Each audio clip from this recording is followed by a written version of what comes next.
Beth Blake, Public Relations Director of ISC West. Thank you for joining us. We're going to be talking to a number of companies today on their new products and technologies, and we're particularly pleased to interview a company that has launched a product here at the show and has won a significant achievement, technological achievement, as well as an overall industry achievement.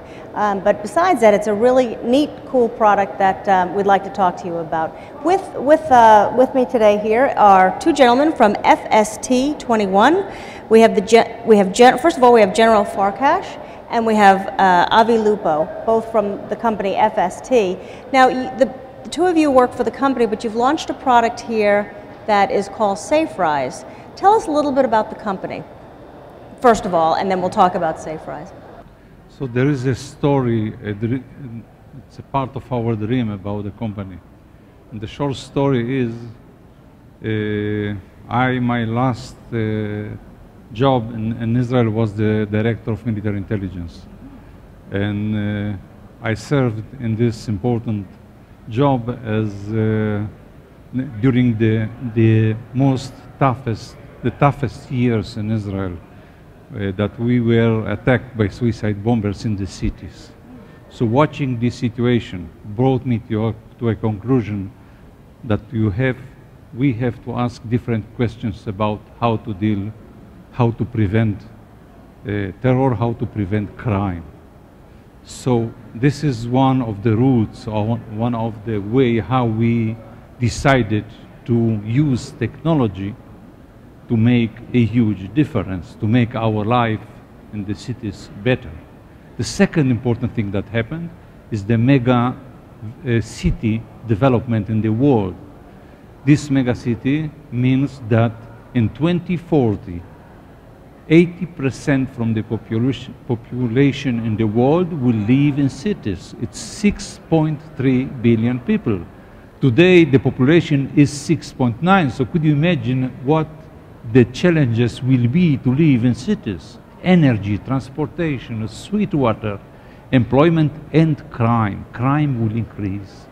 So I believe we have to find a different solution to give you the feeling that you are secure in your house, in your office, in every place, and this is done very convenient. So our technology gave us an opportunity to change the way how people will access buildings by a fusion of technologies, by prevention, that this is, I believe, a very important thing, to prevent something to happen, not to investigate something after the event. And what we brought to the show, to the market, is a very strong fusion between three basic technologies: face recognition, voice recognition, and pattern of your behavior. When we put them together with a very strong server computer and very high level of audio and video analysis, this together brought us to a result that we can transform you to be the key for your building. So this is the product. A human key. A human key. That sounds very interesting. So it's a combination of facial, voice, and behavior recognition. Absolutely. Tell us a little bit about behavior recognition, because we know about facial, we know about voice, but behavior is a little different. Tell us about that. Most of our behaviors are very routine. For example, you can watch people entering in the lobby of your building, and you will see that they will access the building, for example, on the right side, other of the left side.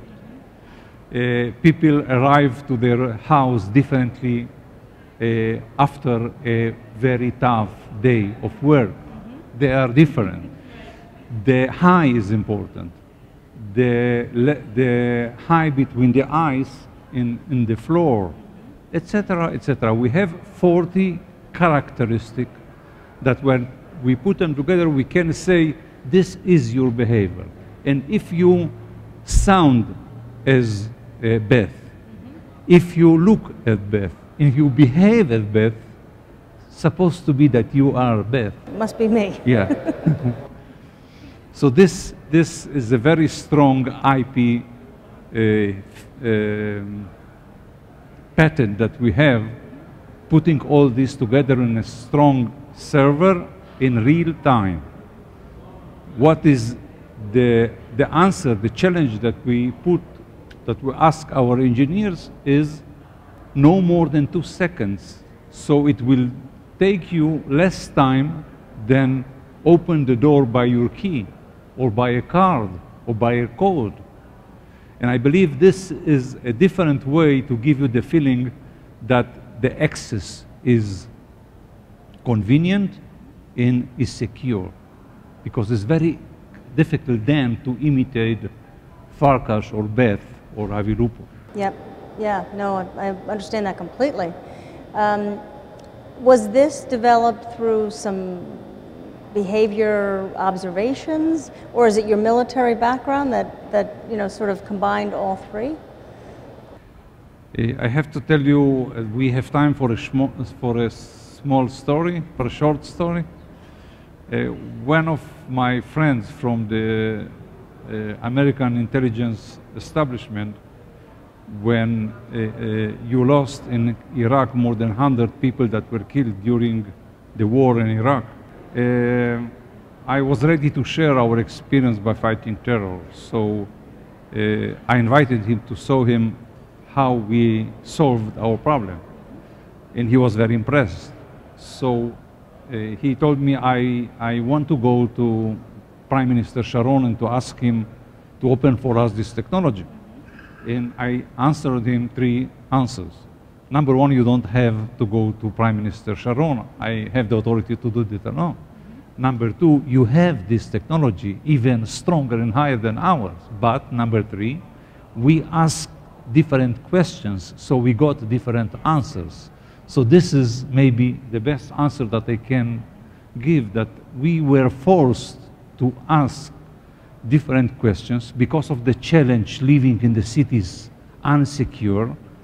So the philosophy, the challenge brought me to a solution to use technology to change the situation, because basically the technology is there. I visited here 3 years ago.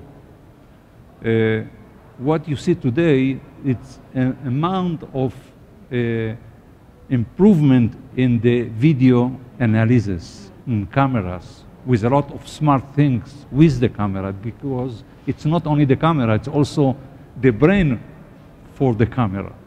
Number 2, audio is very weak, even though you can try to find audio systems here are very, very weak. I believe this is the future.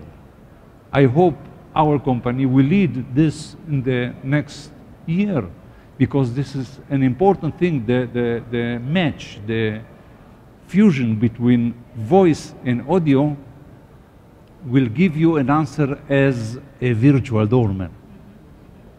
So this is a direction, I believe. Probably a lot more reliable than a doorman.